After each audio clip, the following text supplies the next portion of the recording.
Maxi. Eh, lo que quería decirles era del libro de estas dos mujeres, Débora y Jael. Yo en la próxima clase que vamos a trabajar el tema de las mujeres, voy a hablar de la situación de las mujeres. Hago un paréntesis mientras van llegando. Habría tres temas que ver, ¿no? Masculinidades, feminismo y homosexualidad. Dentro de género, masculinidades y feminismo y homosexualidad. La última clase, como les dije, que quería que sea un poco un trabajo que hagamos desde la propuesta de un proyecto de educación sexual, pero ya eso lo vamos a ver. Pero bueno, si no logro dar todo, porque también estaría homosexualidad, y hoy quiero presentar familia, yo igual los materiales se los doy y ustedes tendrían la posibilidad de leerlos, ¿no? Pero en esta hora quisiera trabajar el concepto de familia. ¿De acuerdo? Bueno, la última diapositiva que me faltó mostrarles es esta, que se las muestro para así completamos la imagen. Em, Esta sería la última de de este tema, ¿no? Sobre las normas en el Antiguo Testamento.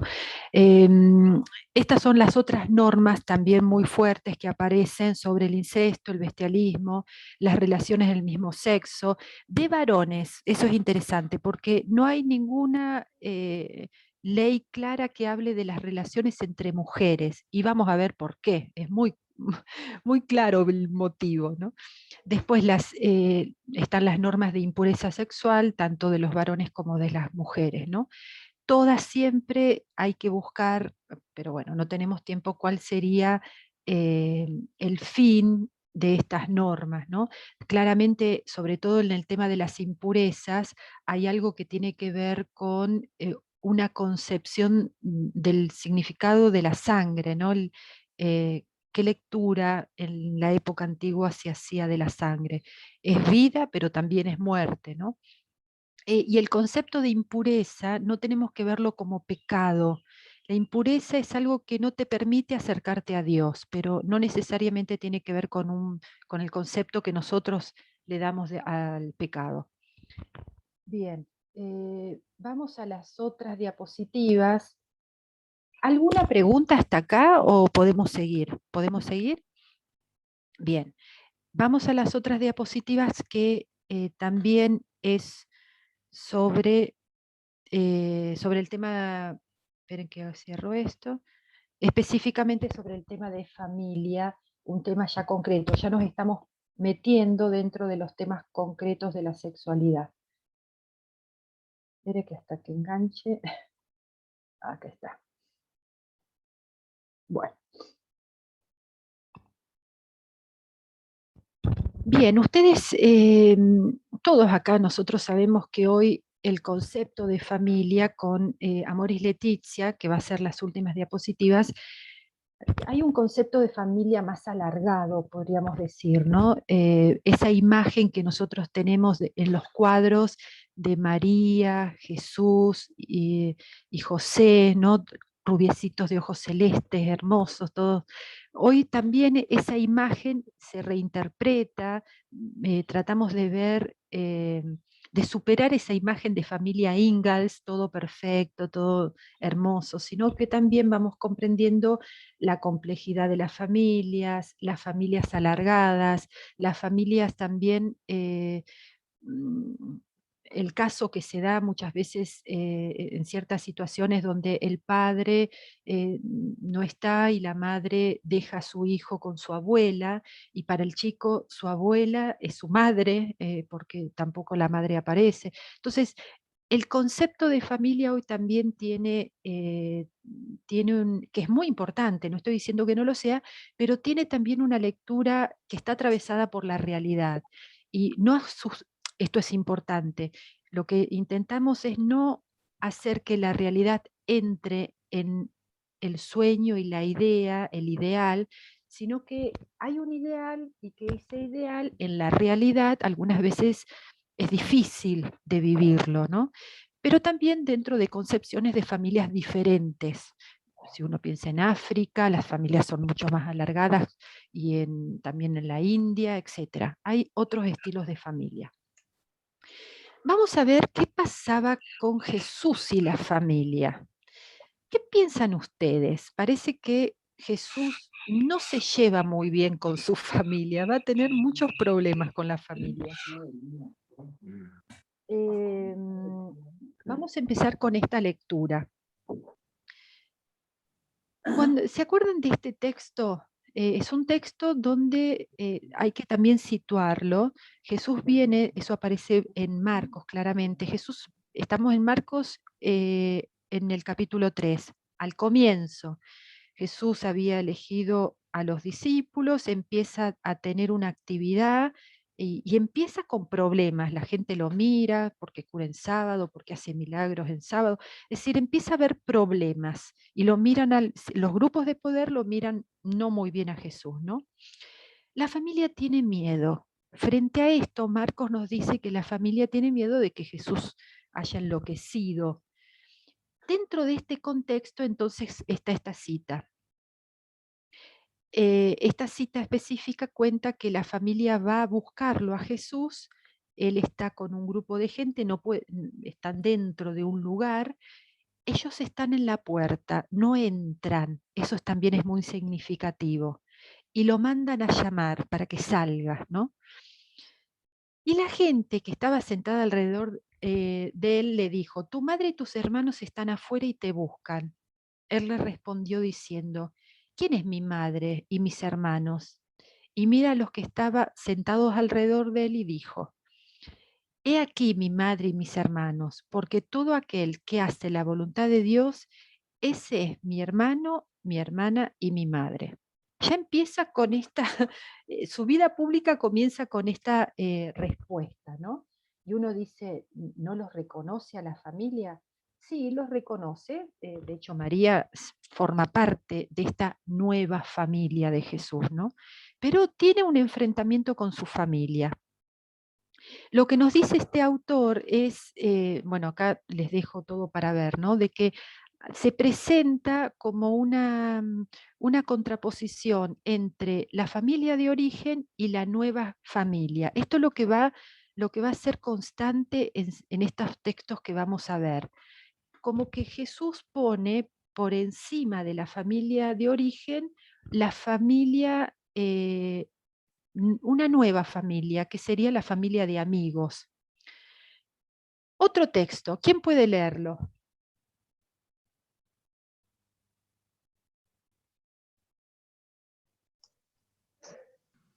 Yo leo. Muy bien. Yo leo. El terruño, Marcos 6, 1, 6, bueno, Mateo. Sí, no importa eso. Salió Jesús de allí y vino a su tierra y le seguían sus discípulos. Y llegado el día de reposo, comenzó a enseñar en la sinagoga, y muchos, oyéndole, se admiraban y decían, ¿de dónde tiene estas cosas? ¿Y qué sabiduría es esta que le es dada y estos milagros que por sus manos son hechos? ¿No es este el carpintero, hijo de María, hermano de Jacobo, de José, de Judas y de Simón? ¿No están también aquí con nosotros sus hermanas? Y se escandalizaban de él. Mas Jesús les decía, no hay profeta sin honra, sino en su propia tierra y entre sus parientes y en su casa. Y no pudo hacer allí ningún milagro, salvo que sanó a unos pocos enfermos, poniendo sobre ellos las manos. Y estaba asombrado de la incredulidad de ellos y recorría las aldeas de alrededor enseñando. Perfecto. El autor dice, Jesús sería uno que abandonó su casa, el trabajo y la familia para vivir con otros. Este no es fulanito. Su propia familia, dice el autor, lo considera fuera de sí, como les había dicho anteriormente. Y a su vez, él los rechazó a favor de los amigos marginales. Como cabría esperar que la gente temerosa de Dios de su pueblo se escandalizaban de él, ¿no? La respuesta de Jesús es, perdón que no logro ver, la respuesta de Jesús es un lugar común pleno de ironía que concuerda plenamente con la experiencia de todos los tiempos. Es decir, acá hay acusaciones, este no es el hijo, ¿por qué no está esto? No, este no es el hijo de fulanito, como diciendo, y su padre también, ¿no? ¿Cómo no? Su padre, su madre, su familia, ¿cómo no lo contienen, ¿no? Y no tiene éxitos en ese ambiente. Otro texto, este por ahí no aparece tan directamente, pero vamos a ver otro texto. Aquí. Entonces Pedro comenzó a decirles, he aquí nosotros lo hemos dejado todo y te hemos seguido. Respondió Jesús y dijo, de cierto les digo que no hay ninguno que haya dejado casa o hermano o hermana o padre o madre o mujer o hijos o tierra por causa de mí y del Evangelio, que no reciba 100 veces más honra en este tiempo casa, hermanos, hermanas, madre, hijos y tierras por persecuciones, y en el siglo venidero de la vida eterna. Pero muchos primeros serán postreros y los postreros primeros. La elección de la cita veo que no es digamos, la más simple para nosotros, pero más o menos la conocemos muy bien, ¿no? Fíjense acá cómo Jesús premia a aquellos que dejan a la familia. Es decir, los lazos familiares están yuxtapuestos, dice el autor, a los bienes materiales. Eso es muy interesante ver, ¿no? Cómo él da una recompensa a quien deja. ¿Se comprende? Seguimos con el texto.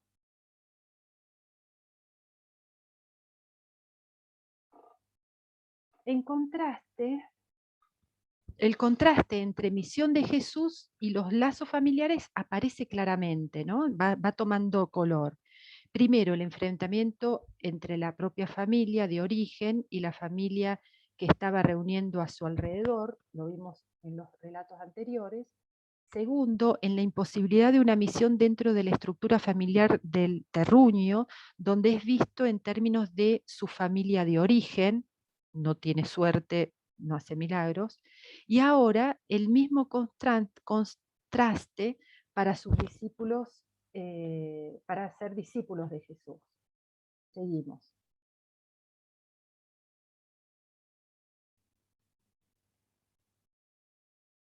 Pero antes, ¿quién quiere leer? Así no los canso con una sola voz. Yo leo. Pero antes tendrá que proclamarse el Evangelio a todas las naciones. Cuando los arresten y los hagan comparecer, no se preocupen por lo que deben decir, sino solo digan lo que en ese momento les sea dado decir, porque no serán ustedes los que hablen, sino el Espíritu Santo. El hermano entregará a la muerte al hermano, y el padre al hijo, y los hijos se rebelarán contra los padres y los matarán. Por causa de mi nombre, todo el mundo los odiará a ustedes, pero el que resista hasta el fin se salvará. Bueno, fíjense, este es un discurso apocalíptico, ¿no? Del final de los tiempos, que aparece en Marcos, el enfrentamiento en el ámbito familiar, ¿no? A causa también de la opción por Jesús, ¿no? El padre contra el hijo, la hija contra la... Es decir, hay un enfrentamiento familiar que llama la atención, ¿no? Bien, seguimos acumulando mensajes extraños, podríamos decir. Marcela, perdón, esto tiene que ver un poco con lo que es la puja, perdón que por ahí no me ven, con lo que es la puja, porque a mí la sensación que me da es como una puja, entendiendo a Jesús como un revolucionario, rompiendo con todas normas establecidas por la comunidad, y que se está, como que yo lo que observo es como una puja entre lo que es lo terrenal o lo que es establecido, las normas establecidas por la comunidad, y como creando como un espacio más espiritual, porque acá en definitiva se pelean con los padres, con los hijos o lo que fuera, pero para seguir a Jesús, para seguir desde un Sí, ámbito pero más espiritual. eh, ¿O no, no? porque el mensaje de Jesús es fuertemente terrenal. El reino comienza ya y ahora, y comienza, solo que el accionar de este comienzo del reino tiene consecuencias aún en la familia. No es espiritual el mensaje, sino es el compromiso implica enfrentamientos aún con la familia. Y Jesús va mostrando que la familia va a ser un problema. Ojo con esto, quiero ya adelantarme porque yo sé que hay comunidades religiosas donde toman estas lecturas como diciendo, ves, la familia siempre es la que te lleva por mal camino, te aleja de Dios, es como que quieren presentar en algunos casos, por eso lo sacan del ámbito familiar, como que es la familia la que encarna la tentación de dejar a Jesús. No va por ahí, ojo con esas lecturas. Yo por ahora quiero mostrarles todo lo negativo y vamos a ver que, en definitiva, ¿por qué Jesús tiene esta reacción tan violenta? ¿Por qué parece que no le importa la familia? ¿Se entiende? Sí. Lo que sí tiene que quedar claro es que no hay una espiritualización. No, Jesús, primero, Jesús no tiene una concepción griega. El hombre no es dimensión espiritual, dimensión corporal. No, Jesús tiene una carga política en el sentido político amplio, no de partidos, donde es un compromiso con la gente más desamparada. Y no es una espiritualidad solamente. Jesús no se pone a rezar por ellos. Jesús se juega y pone el cuerpo. Y por eso lo matan. Porque si Jesús se hubiese puesto solo a rezar, no lo hubiesen matado. Pero como se compromete y quiere cambiar el orden establecido, entonces por eso lo matan. Otro texto. Permítanme que vaya primero y entierre a mi padre. Y Jesús dice, deja que los muertos entierren a sus muertos, ¿no? Fuertísimo. Ustedes tomen conciencia de lo que es esa frase, ¿no? Te seguiré, Señor, pero deja que me despida primero de los que están en mi casa, familia. Ninguno que pone su mano en el arado mira hacia atrás. El que mira hacia atrás es apto para el reino de los cielos. Otro texto fuertemente escandaloso, podríamos decir. Bien. Esto lo paso más rápido, pero después ustedes se detienen y lo ven. Yo porque quiero pasar todo, pero más o menos la idea la estamos viendo, ¿no? Bien. Otro. No penséis que he venido de nuevo, como el anterior, para traer paz en la tierra. No he venido para traer paz, sino espada. Porque he venido para poner en disensión, tengo que cambiar la traducción, al hombre contra el padre, es decir, el hijo contra el padre, la hija contra la madre, a la nuera contra la suegra, y los enemigos del hombre serán los de su casa. Llama la atención que no está entre el esposo y la esposa. Ahí hay todos unos chistes sobre esto, porque no está, como que está como naturalizado eso, ¿no? Que no es que Jesús lo vino a traer, sino dicen algunos que siempre la discusión empieza ahí. Pero más allá de este chiste, lo interesante es ver cómo Jesús dice que Él no trae la paz, sino que trae el enfrentamiento. Es tremendo, ¿no? Es muy fuerte. Ahí les explico un poco dónde está este texto, dónde hay que ubicarlo, ¿no? Bien, otro. El que ama a su padre o a su madre más que a mí, no es digno de mí. El que ama a su hijo y a su hija más que a mí, no es digno de mí. Y el que no toma su cruz y sigue en pos de mí, no es digno de mí. El que haya su vida, la perderá, y el que pierde su vida, a causa mía la hallará. Si alguno viene a mí y no aborrece a su padre y a su madre, y mujer, e hijos, y hermanos y hermanas, y aún también su propia vida, no puede ser mi discípulo. Bien. Veamos acá lo que dice el autor. Lo que realmente pareciera estar en juego aquí es la manera en la cual las familias y los miembros de la familia definen sus propios intereses. Es contra este interés que el seguidor reacciona. En este sentido, el seguidor odia a la familia o es opositor de lo que pareciera ser el mejor interés de la familia como familia, así como sería dicho de las personas que se odiase a sí mismo, en el sentido de renunciar a sus propios intereses y sus propios deseos de autopreservación. Lo que está dibujando todo esto es, en definitiva, que la familia y la estructura de familia que hay en ese momento, Jesús la ataca. Jesús ataca un estilo de familia. Hay un modo de ser familia que Jesús está en contra. Seguimos un poquito más, a ver si hay otro texto.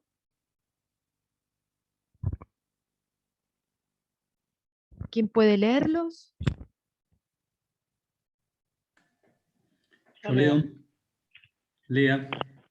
Bueno, pero ustedes no busquen a los que llamen rabí, porque solo uno es el maestro de ustedes, y ese es el Cristo, y todos ustedes son hermanos. Ni llamen padre a nadie en la tierra, porque solo uno es el Padre de ustedes, y Él está en los cielos. Ay, perdón. Ahora, Perdón. tampoco se hagan llamar maestros, porque solo uno es su maestro, y es el Cristo. El que sea más importante entre ustedes, sea siervo de todos, porque el que enaltece será humillado, y el que se humilla será enaltecido. Y en la otra, mientras él decía estas cosas, una mujer de entre la multitud levantó la voz y le dijo: bienaventurado el vientre que te trajo, y los senos que mamaste. Y él dijo: antes, bienaventurados los que oyen la palabra de Dios y la guardan. Bueno, hasta acá estas citas. Es un seguir de citas que pareciera duras, tremendas y que no sabemos qué hacer con ellas, ¿no? Vuelvo a decir la importancia de un estudio hermenéutico del tema. De hecho, María, vuelvo a decir, hace parte del grupo de Jesús hasta el final. No es que no la reconoce como madre. Esa vez que al comienzo había dicho: ¿y quién es mi madre? Esta es mi madre y mis hermanos. No está diciendo y aquella no lo es, en el sentido de que ya María no sigue estando con él. Es claro, es muy claro de que Jesús se enfrenta a la familia y la pregunta es ¿por qué? Porque existe, como les decía, un estilo de familia que se llama el paterfamilia, un estilo de familia patriarcal, piramidal, que Jesús enfrenta porque no comulga con el mensaje del reino. No, el estilo de familia patriarcal no es parte, componente, digamos, como un valor para el reino, es antirreino. ¿Y por qué? ¿Qué es esta idea de familia, de paterfamilia? En la antigüedad las familias eran largas, alargadas, amplias, y había un jefe, había una persona, el abuelo, alguien, que era el referente y el que tomaba las decisiones sobre la vida de cada participante. Este concepto de familia, de paterfamilia, no era solamente en el ámbito judío, sino en la antigüedad. Todo el Mediterráneo tenía esta estructura de familia, sobre todo en las familias campesinas. Había un hecho también interesante que los padres de la iglesia, cuando ven esto, empiezan a preocuparse y escriben en contra, que era el abandono de los hijos, abandono a tirarlo en el bosque. Siempre pienso en la historia de Hansel y Gretel, que por detrás de esa historia hay connotaciones históricas de abandonos de niños, ¿no? Entonces, en la antigüedad, estas familias agrícolas, que eran amplias, en ciertos momentos de la vida no podían tener más hijos porque no podían mantenerlos, porque había sequías, porque había crisis, lo que sea. Quien decidía si el nuevo integrante, el nuevo nacido, iba a participar de esa familia era el pater, no el padre verdadero. La mujer tenía el hijo, tenía que presentárselo a esa autoridad y era el pater el que decidía sobre la aceptación o el rechazo ¿no? Había como, si lo miraba, lo tomaba, eso implicaba que era miembro de la familia. Normalmente hay muchos escritos sobre esos, cuando esos hijos se descartan, se los entregaba a la prostitución sagrada como esclavos o se los vendía. Había como un espacio, eso lo cuentan los padres de la iglesia, donde se entregaban a estos chicos y se los dejaba, ¿no? Y ahí se los compraba o se los dejaba y morían claramente, ¿no? No se cree que los judíos tuviesen esta práctica con los hijos en este estilo de abandono y muerte, pero sí es la figura del pater, de la decisión sobre la vida de sus miembros, era claro. La decisión de casarse, de trabajo, de lo que tenían que hacer, era una estructura piramidal. Era una estructura de servicio organizada, pero donde estaban los superiores y los inferiores. El padre y el hijo tenían, digamos, el padre tenía esos derechos fuertes sobre el hijo y podía hacer lo que quisiera sobre el hijo. Entonces, lo que Jesús ataca es el estilo de familia. El estilo de familia. Para Jesús, lo que hay que superar es ese estilo de familia de subordinación. Uno diría, bueno, pero el padre sigue siendo padre. Sí, el padre siempre tiene, entre comillas, una autoridad por ser padre, pero esa autoridad no implica esa concepción, ese valor, esa subordinación y maltrato del hijo. Cuando los padres dicen que yo quiero ser amigo de mi hijo, no podés ser amigo. No podés ser amigo porque no es un par, en cuanto que no es, sobre todo hablando de la niñez, de la adolescencia, los amigos son pares. Pero el trato, cuando decimos no podés ser amigo, es porque no podés ser compinche, ¿no? Vos sos el que lo ayudás a madurar y a crecer y a caminar. Jesús no está, por lo que estuvimos viendo, en contra de eso, porque Él se presenta también como un maestro que acompaña a sus amigos, ¿no? Pero para Jesús, el reino horizontaliza las relaciones, o mejor dicho, horizontaliza a los humanos. Somos todos iguales. No hay alguien superior y alguien inferior. Para Jesús somos todos, por eso solo uno es el Padre, dice él. El Padre, el que tiene esa autoridad, es Dios. No llamen a otros padres. Hay que también ver el peso de esto de maestros, padres, de lo que significaba en el lenguaje de esa época, que claramente estaban enmarcados en estas ideas que les estoy pasando. Es muy interesante entonces ver que Jesús se enfrenta a un estilo de familia. Pero el problema, como vamos a ver, esperen que esto no terminó, es cómo continúa.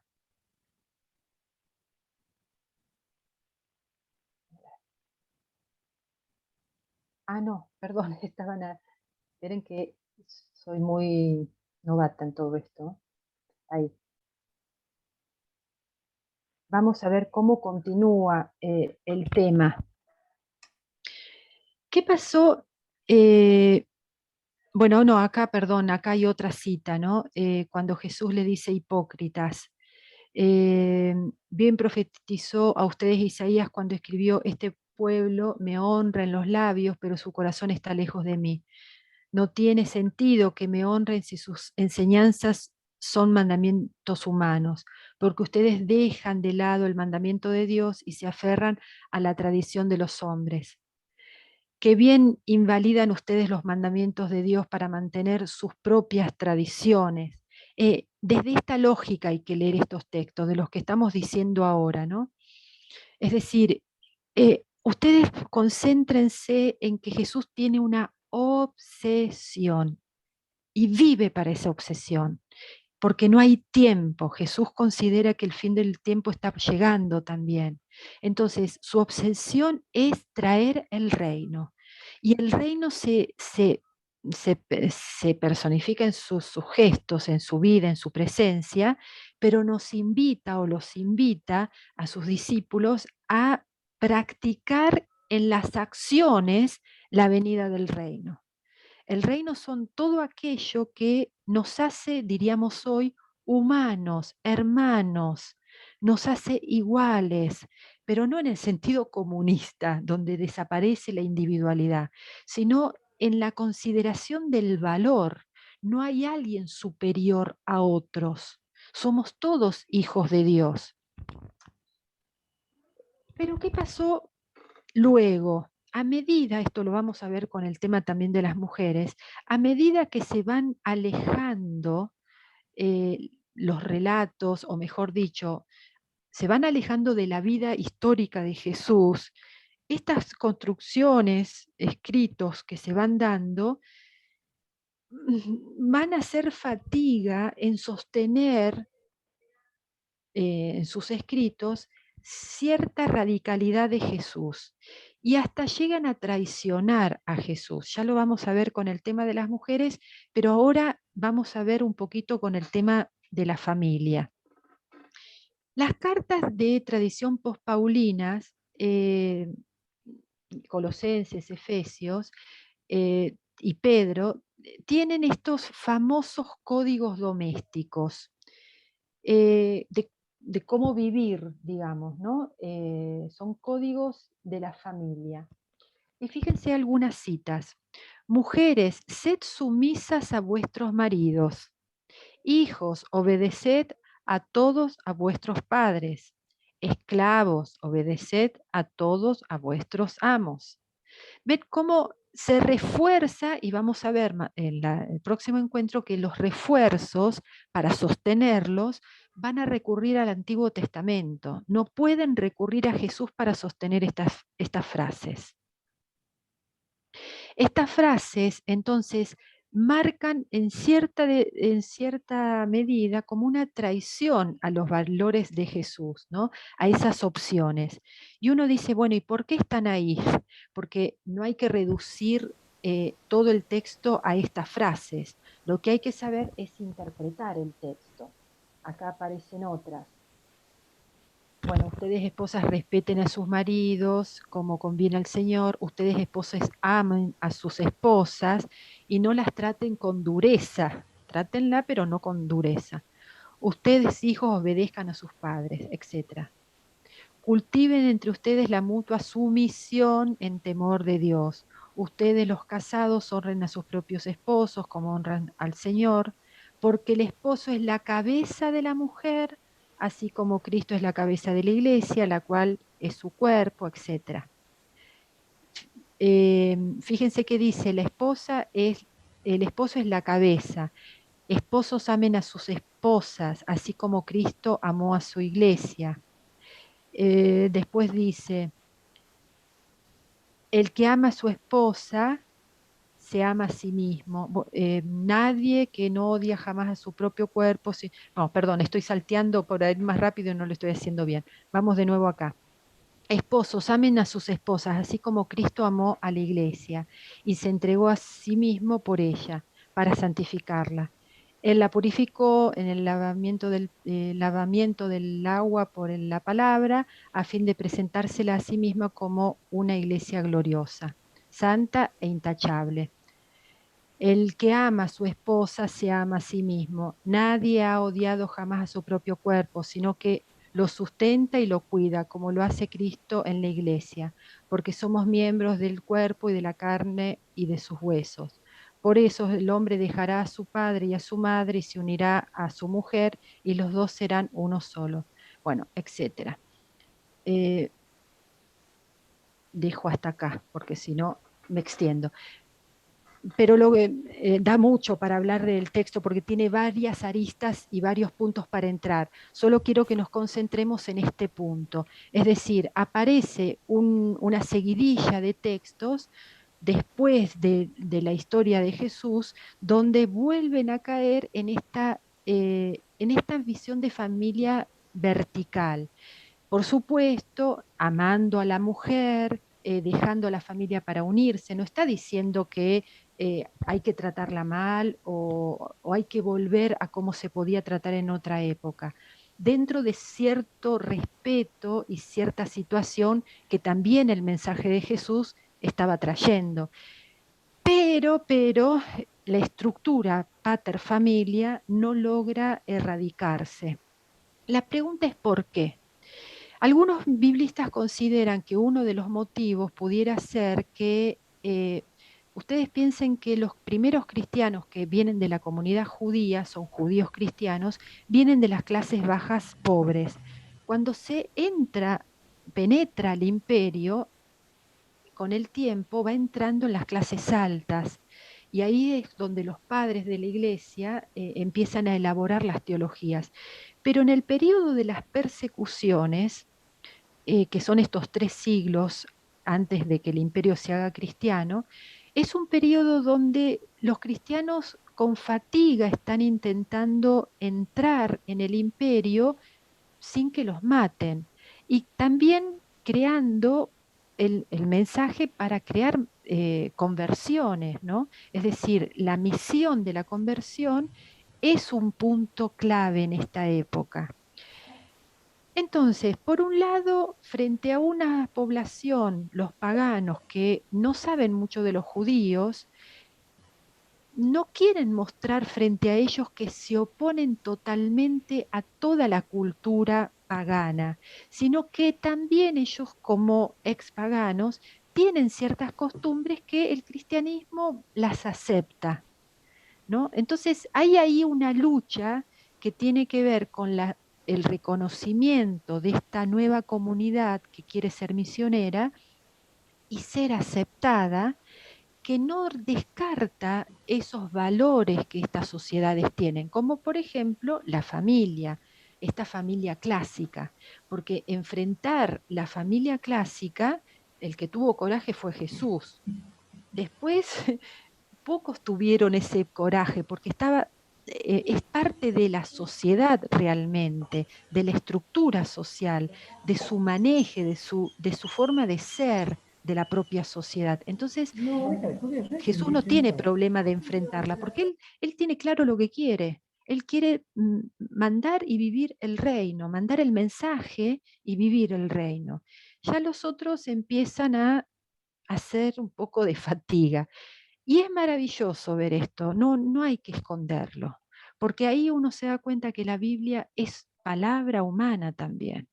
La Biblia está atravesada por la vida humana, pero lo maravilloso de la Biblia es que hay siempre como esas perlas que continúan a lo largo de los libros que tiene que ver con el mensaje de Dios y que tenemos que rastrearlas muchas veces para encontrarla detrás de este ropaje cultural de la época que nos ayuda claramente, ¿no? Que sería antirreino, todo lo contrario.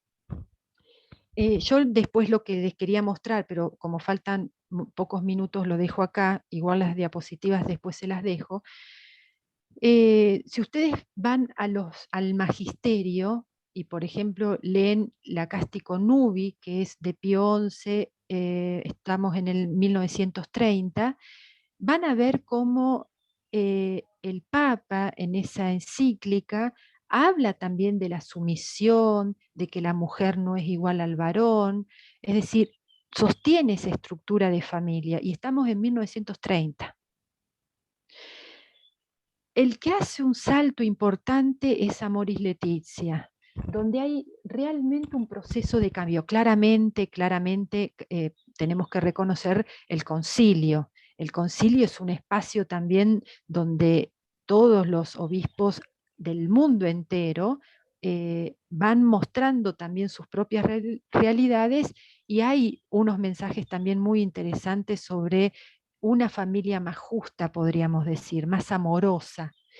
Pero la exhortación a Amoris Laetitia podríamos decir que es la joyita que tenemos nosotros hoy para trabajar en torno a las familias o para trabajar como valor de la familia que recupera este espíritu que aparecía en la idea de familia que tenía Jesús, ¿no? Que las familias hoy sean un lugar de respeto, de encuentro y de ayuda y de amor, ¿no? Bueno, les recomiendo que ustedes lean Amor y Leticia buscando los puntos sobre este tema y que puedan hacer esa comparación con los valores de Jesús, ¿no? En relación a la familia. Faltan 15 minutos, pero yo siempre quiero que ustedes me den digamos, me digan un poco cómo van digiriendo todo lo que digo, si habría que ajustar algo, si hay algo que les resuene y quisieran marcarlo. No me quiero ir solamente hablando, por eso fue muy rápido. Así que los escucho.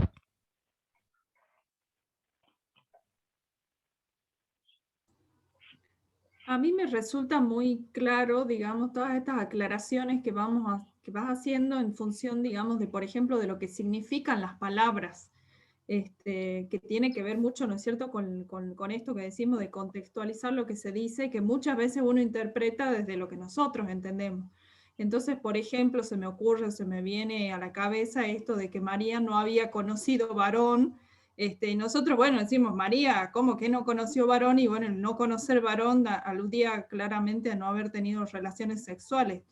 Entonces, por ejemplo, hay cosas así que, por ejemplo, a nosotros nos parecen más como obvias y que en realidad no son tan obvias y que hacen que nosotros incluso malinterpretemos el mensaje. Entonces, a mí me ha resultado muy útil todas estas aclaraciones que vas haciendo en torno a las citas que elegís, porque de alguna manera me ayudan a mí a entender el verdadero sentido, uno que no maneja porque no tiene el conocimiento, la formación, y es totalmente diferente el mensaje, digamos, cuando uno lo comprende bien, digamos. Yo fui muy rápido, lamento no haber centrado en cada diapositiva, pero ustedes después pueden verlas, leer todo, y siempre un encuentro anterior hagamos una revisión. Por eso les pido que las puedan ver, ¿no? Bien.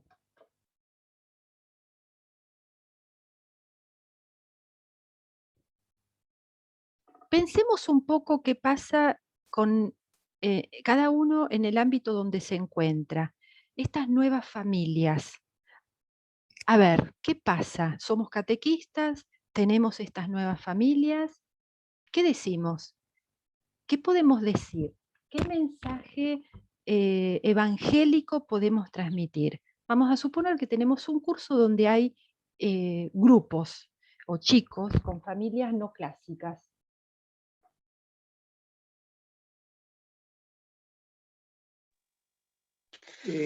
Bueno, está bien. Adriana, a ver. No, la verdad que a mí me sorprendió mucho el concepto de familia, creo que tenía muy arraigado y me es más fácil explicar el concepto de familia desde este lugar que usted decía al principio, ¿no? Desde Jesús, de José y María, desde alguna perspectiva perfecta, sana, buena, ¿sí? Y es complicado, digamos, este, reestructurarse. La verdad que me sorprendió mucho los conceptos y también me llama la atención esto de la autoridad, ¿no? De la autoridad que tenía solo un miembro y que decidía que, por supuesto, hoy con todas las experiencias y con todo lo que ha cambiado la vida, uno sabe que no, ya no es como antes, que tal vez una Adriana, autoridad. Ujú. decime la verdad, porque me río ya solo pensarlo, cuando le decimos al hijo, cuando venga tu padre. ¿No existe todavía esa frase dando vueltas? Cuando venga tu padre. Porque, entonces, no existe esa autoridad, pero queremos transmitirles a los chicos cuando venga tu padre. O por ahí el padre cuando venga tu madre, ¿no? Esta idea también, no, acá no importa Eso, quién. sí. Pero ojo Ahora es con al revés, eso. sí. Bueno, ojo Claro, con pero eso. Porque Jesús lo que dice, para Jesús la familia son los amigos, es decir, los que trabajan y se comprometen con el reino. Eso lo tiene claro. No tenemos que tirar la familia. La familia sigue siendo el centro y el corazón de la comunidad cristiana. Hay que defender la familia. Pero cuidado con una idea de familia que en el fondo excluye otras y que en su práctica no son familias amorosas, sino de miedo, de leyes, de imposición, ¿no? Ojo con eso. Perdóname, Adriana, Bien. decime. No, bien, a eso iba, ¿no? De esto de los diferentes tipos, por decirlo de alguna manera, de familias en el que se juzga, si no son familias del mismo, de lo tradicional, digamos, heterosexuales, por decirlo de una manera, o se juzga también, por ahí son familias ensambladas. Tenemos todavía ese pensamiento un poco feo en el sentido de decir, bueno, la mujer se volvió a juntar, tuvo hijos con otro hombre, el hombre ya como que cumple ese papel de padre con los hijos que no son de él. Entonces como que siempre está todavía presente eso de juzgar, cuando tal vez esa familia está bien, se llevan bien, los niños pueden tener una contención familiar. Entonces eso es lo difícil, ¿no? Y lo rápido también que avanza todo. Nosotros estamos ahora en este curso, la verdad que nos abre un montón la cabeza y cosas para pensar, y la verdad que uno sale de acá y lo cuenta y lo dialoga en familia y te encuentras con otros pensamientos dentro de la misma familia, ¿no? Es más, yo le comentaba del encuentro pasado a un familiar sobre esto de que la iglesia sí lo considera a la persona en sí, no separar esto del cuerpo, de la sexualidad, sino es más bien en la persona en su integridad. Y me decía, bueno, pero ustedes recién están hablando, dice, por ejemplo, en la homosexualidad, del cambio de sexo, de querer ser de sexo contrario o tener de la sexualidad contraria, y me dice, ahora salió en la noticia de una persona que no se identifica con ninguno, dice, va a ser un día mujer y otro día hombre, me dice, y bueno, le digo, espere, voy por paso, espere que recién, es como que es súper Ya vamos a llegar, ya difícil vamos a hablar llegar. incluso en la familia. Bien. Muchas gracias. Yo quiero hacer una intervención nada más que me vino a la cabeza. Yo leía, bueno, escuchaba, ¿no?, las palabras de Jesús tan duras, ¿no?, en su época. Yo me ponía a pensar cómo resonarán hoy esas palabras, por ejemplo, en un joven que no tiene la referencia de familia que podemos tener nosotros, que ha tenido como madre o padre a personas realmente detestables, ¿no? Tantos casos de abuso, tantos casos de niños que son abandonados a su suerte, digamos, que no han tenido nunca la vivencia de una familia como la que cualquiera de nosotros puede tener en la cabeza, ¿no? Entonces, esto de que el mensaje de Jesús siempre estuvo del lado de los marginales, de los descartados, ¿no? Entonces, ¿cómo resuenan esas palabras hoy? Ellos de ninguna manera se escandalizarían, ¿no? ¿Cómo esto de dejar atrás a mi madre, a mi padre, puede ser algo malo cuando fueron seres detestables, ¿no? Lo pensaba yo cuando leí esa cita en particular. Igual no era que todos detestables en la época de Jesús, ¿eh? Habrá habido amorosos también, claramente. Hay como una tensión ahí en Jesús, ¿no es cierto? Y al mismo tiempo la posibilidad de ser un hombre de su tiempo y de nuestro tiempo también, ¿no? Porque ese concepto de familia ampliada es lo que hoy podemos reinterpretar, diciendo, bueno, justamente todos los tipos de familia, todas las personas entran en la construcción de ese reino. Para la construcción de ese reino, antes y ahora y siempre, todos están adentro. Y en todo caso, después al interior de cada familia, sí ver cómo funciona esa familia en el concepto de Amor y Leticia, si es o no una familia amorosa, si es o no una familia como herramienta para estar juntos. Claro. Ustedes piensen que Jesús, que presenta a sus amigos como familia, hay una contención, hay un respeto de los tiempos. Jesús va de a poco con ellos, les enseña, los consuela, pero él también se quiebra, hay discusiones, ¿no? Entonces, esta familia para Jesús son todos aquellos que quieran construir el reino. Entonces, nosotros formamos una familia en cierta forma, ¿no? Por eso la importancia de la escucha, del acompañamiento entre nosotros también, ¿no? Pero después está esa familia nuclear, o más, digamos, básica, que tiene que ver o nace en torno a deseos de dos que quieren convivir, pero después se puede alargar, puede cambiar, puede aparecer siempre, siempre, cuando hay amor, hay semillas del reino. La familia tiene que ser el lugar donde se aprende a amar. Y es tan difícil algunas veces porque estamos quebrados, acuérdense del pecado, ¿no? Estamos quebrados porque tenemos que madurar, porque también es difícil, no es difícil, no es fácil, es un proceso que estamos haciendo.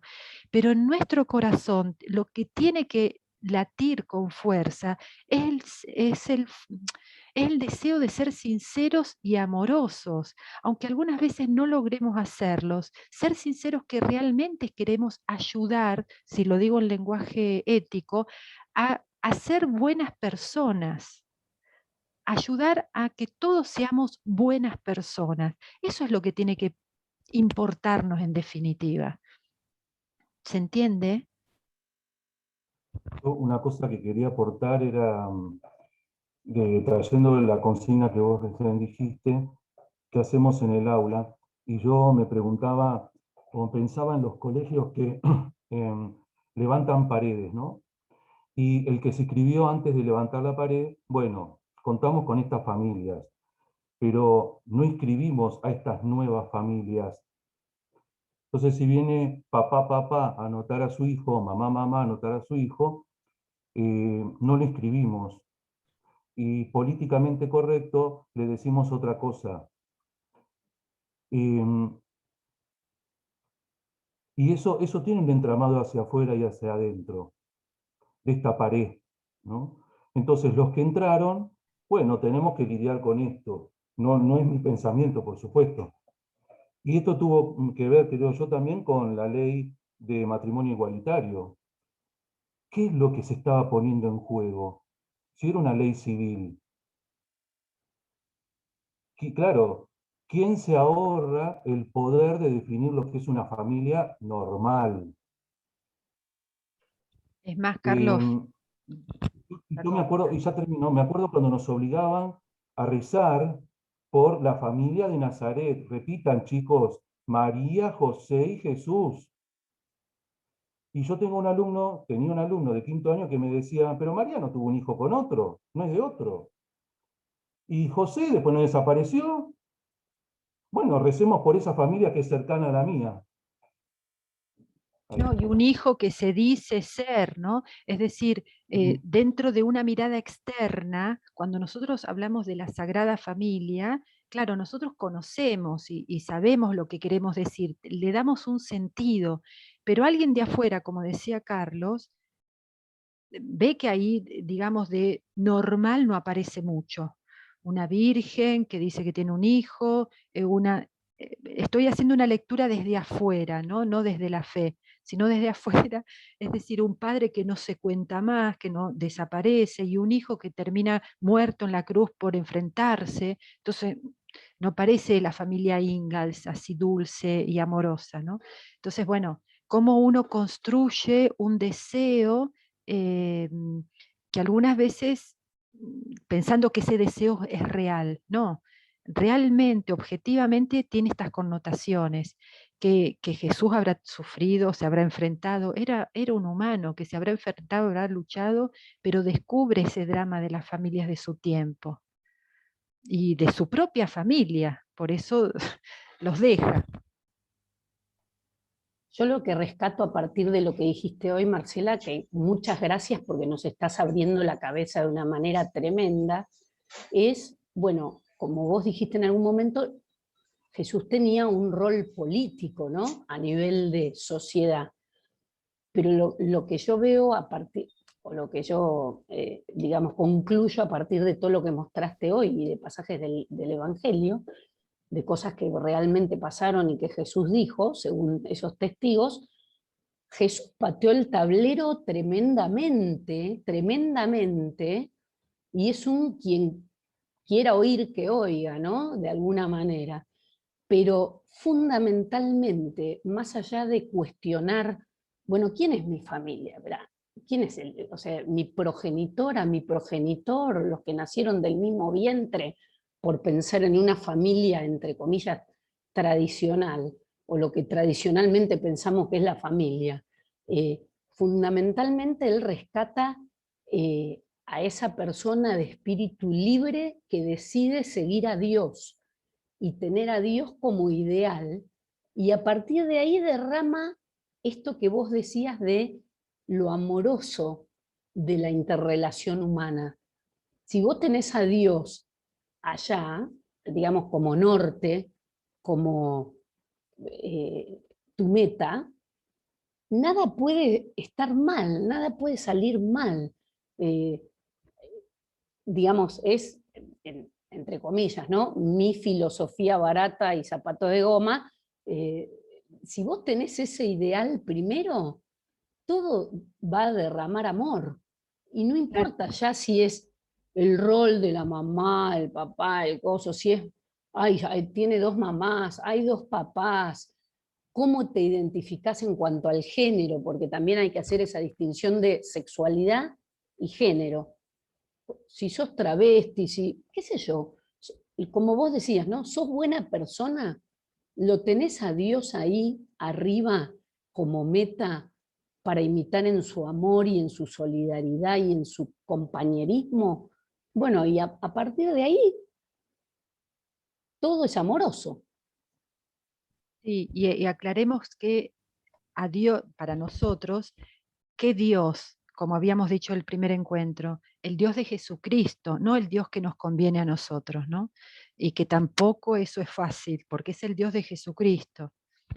Sí, sí, el del que pateó el tablero, el del que Exacto. pateó el tablero, y Exacto. que además dice que son 3, y después va a venir otro que les va a dar la fuerza para seguir adelante, porque yo me voy, el padre está arriba, pero después acá van a poder seguir caminando con el espíritu. Yo me quedé pensando un poquito en esta idea del pater, de la idea del padre como autoridad, ¿no? El padre que el único que tiene realmente la autoridad es Dios, pero digamos no marcamos muchas veces ese costado amoroso. Y pensaba en esa figura del pater, por ejemplo, yo vengo de la filosofía en los espartanos, que era el consejo de ancianos, que era el que decidía si ese niño vivía o moría. De acuerdo a sus cualidades físicas, de acuerdo a lo que esa comunidad decidía que era lo sano, lo correcto. Y digo, bueno, estamos tratando de revisar esta idea de lo patriarcal en este sentido, ¿no es cierto?, del que decide por mí, pero se nos filtra un poquito en el aborto. ¿Por qué? Porque esa misma idea de alguien que decide sobre la vida del otro la estamos encarnando en las mujeres. Y se me venía a la cabeza un caso que se dio en nuestro país, sobre ese papá que quería conservar al niño, se había separado de la mujer y la mujer quería abortarlo porque ya no estaba más en pareja. Ese padre interpuso un recurso ante la justicia e igualmente se abortó esa criatura. Entonces, realmente ese padre que tenía su derecho a esa criatura de paternidad, su derecho de amor, digamos, también la ley permitió que él se vea privado de ese derecho que también era un derecho de él. Entonces, estamos en una cuestión bastante nebulosa en cuanto que a veces, cuando nos conviene, ponemos la figura de lo paterno como lo peor, lo patriarcal, y cuando no nos conviene también la eliminamos. Entonces, es como redefinir, por eso yo entiendo que también desde el feminismo, digamos, se trabaje sobre la redefinición de las masculinidades, y no solo, ¿no es cierto?, sobre las cuestiones relacionadas con las mujeres, pero qué contradictorios que somos en lo cotidiano. En lo teórico puede que lo tengamos muy claro, pero en lo cotidiano seguimos poniendo los pesos del lugar donde nos conviene más, digamos.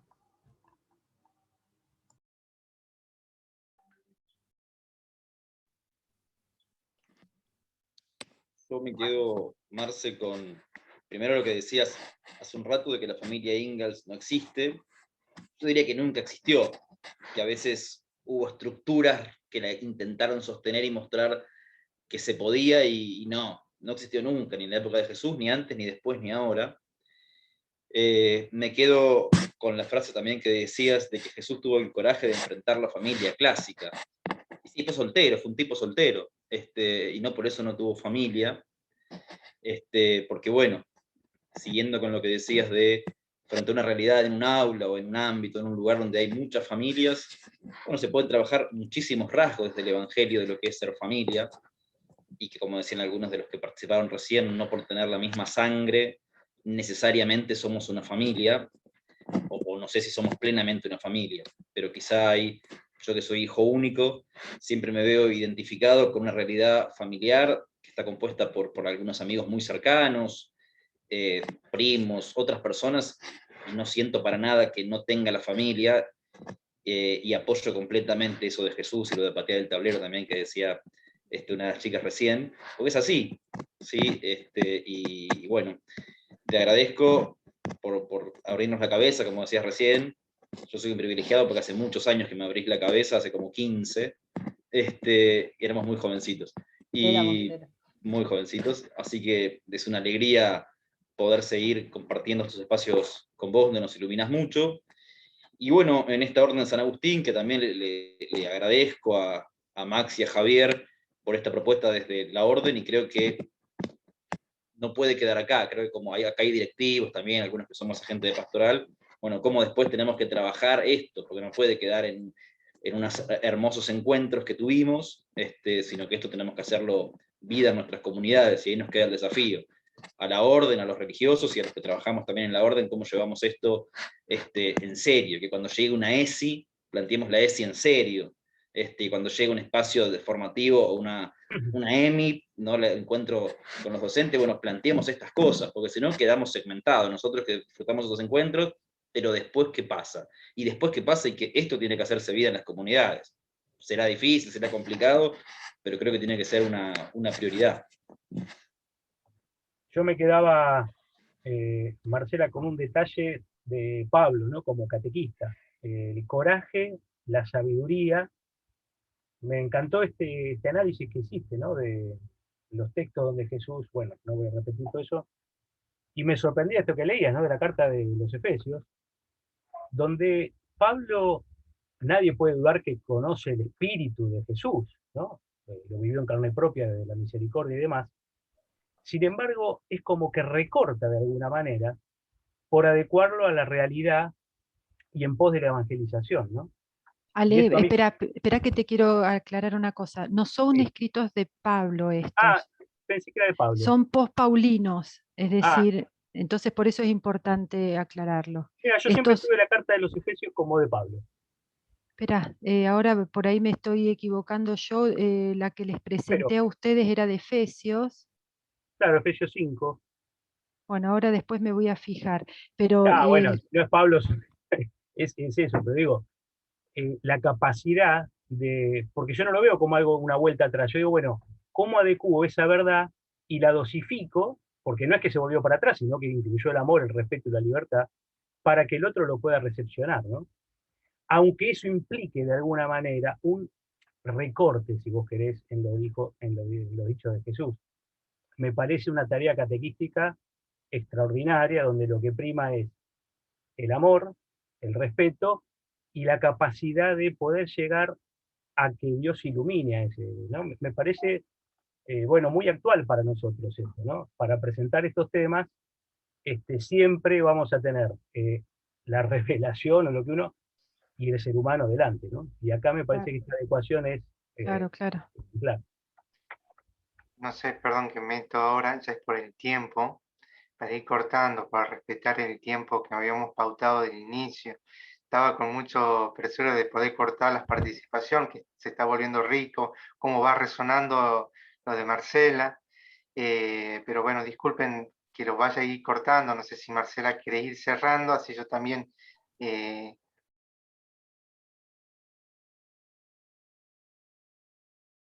ya ahí lo